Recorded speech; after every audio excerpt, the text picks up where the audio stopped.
E aí, gente, tudo bem com vocês? Bem-vindos ao meu canal, eu sou o Gabriel e hoje eu vou falar de um assunto que eu soltei lá no comunidade, meio que assim, viralizou na boca do povo, o povo ficou perguntando determinadas coisas, ficaram meio... não entenderam muito bem o que eu falei, não entenderam muito bem o que eu quis dizer com ser o artista mais lesado da música, né? Hoje a gente vai discutir sobre isso e sobre essa polêmica desse álbum aí, que eu acho que é uma coisa bem interessante porque é uma história quente e que movimenta a cultura pop já há algum tempo dentro da indústria. Se você não é inscrito aqui no canal, já quero te convidar para você se inscrever, vir fazer parte da comunidade. Aqui eu tô sempre falando de música pop, fatos e outras coisas relacionados a isso, ok? Bom, eu vou falar a minha interpretação de todas essas questões e, lógico, vou contar os fatos, né, e todas as coisas que são discutidas por aí relacionados a isso, ok? Então, fica a interpretação de vocês sobre o que vocês pensam em relação a esse tipo de coisa que está acontecendo nessa era, né, com o Michael Jackson agora que ele já não é uma pessoa mais viva, né? Então a gente vai falar disso aí.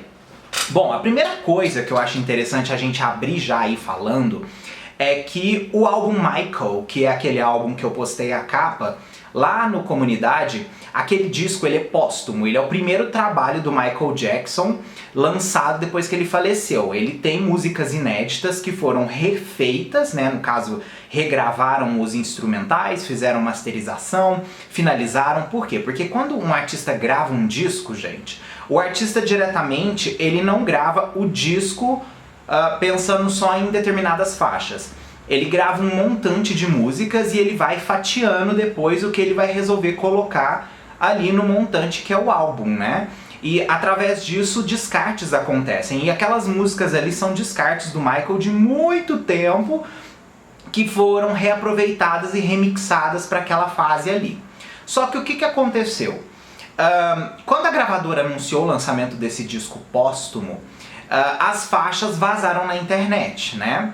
E os filhos do Michael, no caso a Paris Jackson e o Prince Jackson, né, que são os filhos mais velhos dele, eles questionaram isso, eles falaram, cara, esse aqui não é meu pai cantando, tem alguma coisa errada aqui.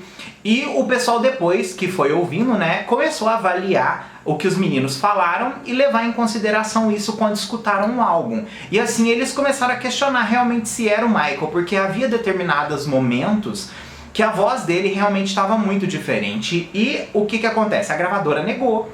Falaram, não, isso é coisa da cabeça do povo, isso é notícia falsa, fake news. E beleza, foi rolando o negócio e os fãs batendo na tecla, não é o Michael que canta. Até que os fãs descobriram um artista que chama Jason Malachi.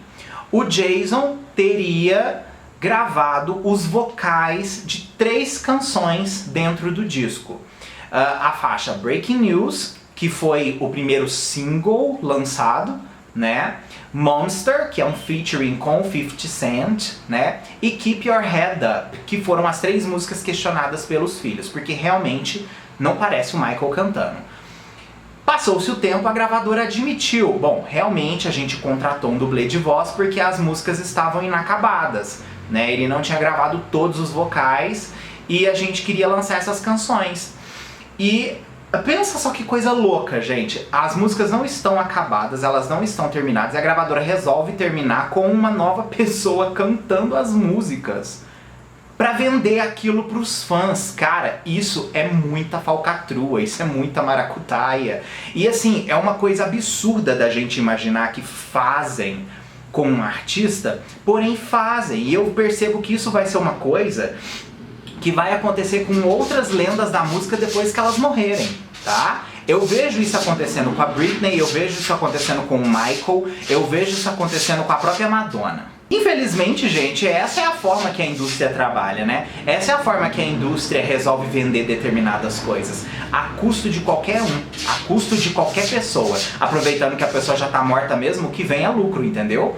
E assim, quando eles compraram o catálogo dos filhos do Michael, né, que vem as músicas descartadas e outras coisas do tipo, que eles resolveram escolher as faixas, Dizem fontes que a gravadora ainda não tinha tido o direto acesso a todas as faixas do Michael. Eles tinham tido acesso só a um determinado armazém de músicas que eles resolveram usar por causa do buzz que estava acontecendo. Porque vale lembrar que o Michael vendeu, depois de morto, muitos álbuns, muito mesmo. O pessoal calcula que nessa década aí que ele morreu, ele vendeu 100 milhões de álbuns. Pra vocês terem uma ideia, a pessoa morta. Pra vocês verem como que o poder dele era enorme. Só que o que acontece, mesmo com todo esse poder, lançar um material inédito dele, pros fãs ainda era uma coisa incrível, porque fala, puxa, tem músicas dele que a gente ainda pode escutar, a gente ainda pode viver aquele momento de entretenimento, né? Só que a gravadora utilizou isso de má fé com as pessoas, e as pessoas ficaram muito chateadas, porque eles se sentiram traídos. E a gravadora depois admitir isso foi uma loucura. Porém, passou-se um tempo, eles desmentiram isso, eles desmentiram essa história de terem admitido. Falaram que isso era um movimento falso, que era uma mentira, etc e tal. Só que não era. Realmente foi admitido e depois eles voltaram atrás.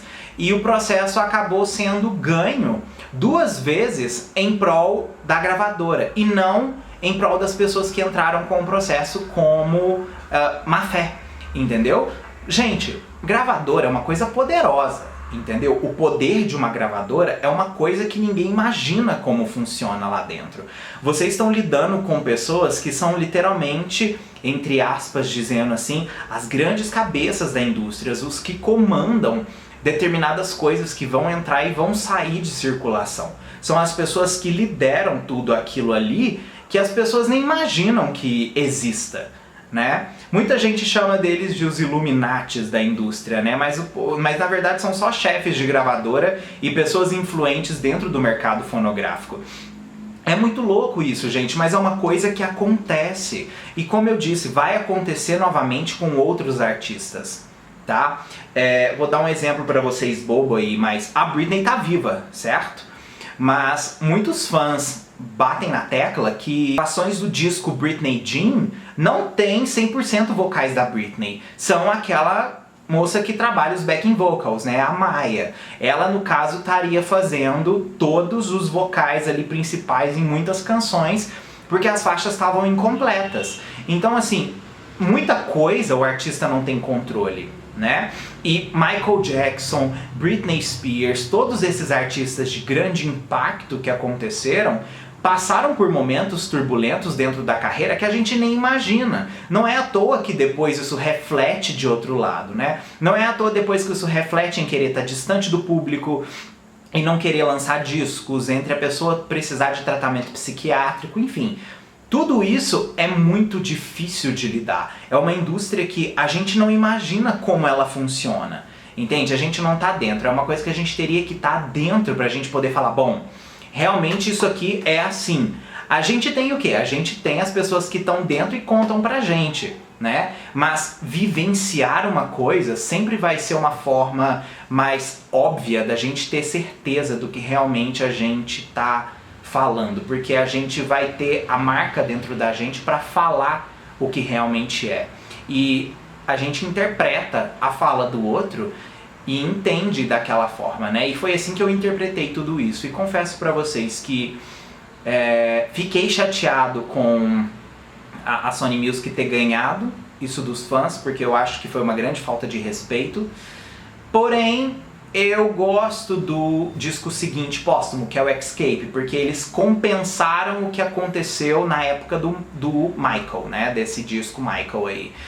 Então assim, fica a reflexão pra vocês. Vocês realmente acham que a indústria precisa ser mais transparente com as pessoas? Ou vocês acham que assim tá tudo bem?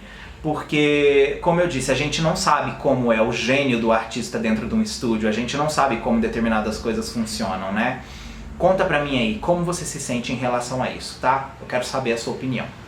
Beijo pra vocês, até o próximo vídeo nosso aí.